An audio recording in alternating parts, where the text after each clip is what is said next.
क्या आपने कभी सोचा है आखिर भगवान शिव ने पूरे भारत में सिर्फ 12 ज्योतिर्लिंग ही क्यों स्थापित किए? क्या इन 12 स्थानों में कोई ऐसा रहस्य छिपा है जो हजारों वर्षों से इंसानों को अपनी ओर खींचता आ रहा है? क्यों कुछ ज्योतिर्लिंग समुद्र के किनारे हैं, कुछ घने जंगलों में, कुछ बर्फ से ढके पहाड़ों पर? और क्यों कहा जाता है कि इन 12 ज्योतिर्लिंगों के दर्शन करने से जीवन के सभी पाप नष्ट हो जाते हैं? आज की इस वीडियो में हम जानेंगे 12 ज्योतिर्लिंगों के सबसे बड़े रहस्य जो शायद आपने पहले कभी नहीं सुने होंगे। वीडियो को अंत तक जरूर देखिए क्योंकि आखिरी ज्योतिर्लिंग का रहस्य आपको चौंका देगा। पहला ज्योतिर्लिंग है सोमनाथ। मान्यता है कि चंद्रदेव को जब श्राप मिला तो उन्होंने यहीं भगवान शिव की कठोर तपस्या की थी। कहा जाता है कि इसी कारण इस स्थान का नाम पड़ा सोमनाथ। एक और अद्भुत रहस्य ये है कि सोमनाथ मंदिर के सामने अरब सागर की दिशा में हजारों किलोमीटर तक कोई भूमि नहीं आती, मानो स्वयं प्रकृति इस मंदिर की रक्षा कर रही हो।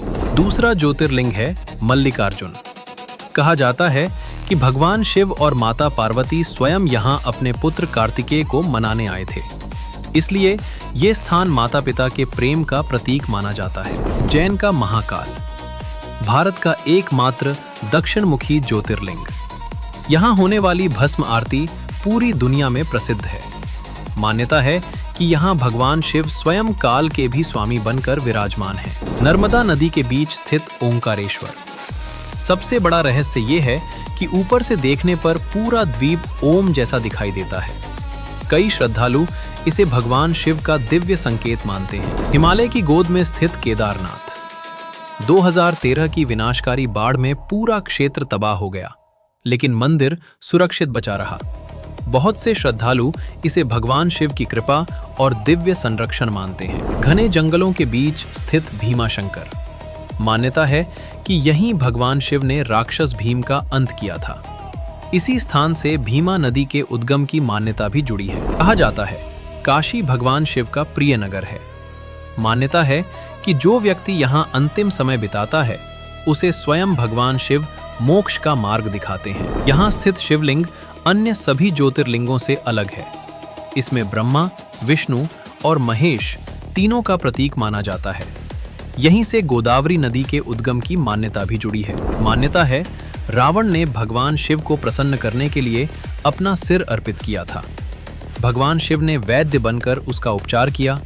इसी कारण इस स्थान का नाम पड़ा वैद्यनाथ। समुद्र के किनारे स्थित नागेश्वर। यहाँ भगवान शिव नागों के स्वामी रूप में पूजे जाते हैं। कहा जाता है कि ये स्थान भय और नकारात्मक शक्तियों से रक्षा का प्रतीक माना जाता है। रामायण के अनुसार लंका जाने से पहले भगवान श्री राम ने यहीं शिवलिंग की स्थापना कर पूजा की थी, इसलिए ये स्थान शिव और श्री राम दोनों की भक्ति का अद्भुत संगम माना जाता है। आखिरी ज्योतिर्लिंग घृष्णेश्वर। कहा जाता है कि यहाँ सच्चे मन से की गई प्रार्थना भगवान शिव अवश्य सुनते हैं। ये 12वां ज्योतिर्लिंग होने के कारण विशेष आध्यात्मिक महत्व रखता है। इन 12 ज्योतिर्लिंगों का रहस्य केवल मंदिरों तक सीमित नहीं है। ये भारत की आध्यात्मिक परंपरा, आस्था और हजारों वर्षों से चली आ रही सांस्कृतिक विरासत का प्रतीक है। यदि आपको ये वीडियो पसंद आई हो तो वीडियो को लाइक करें, अपने परिवार और दोस्तों के साथ शेयर करें और ऐसे ही रहस्यमयी और आध्यात्मिक वीडियो देखने के लिए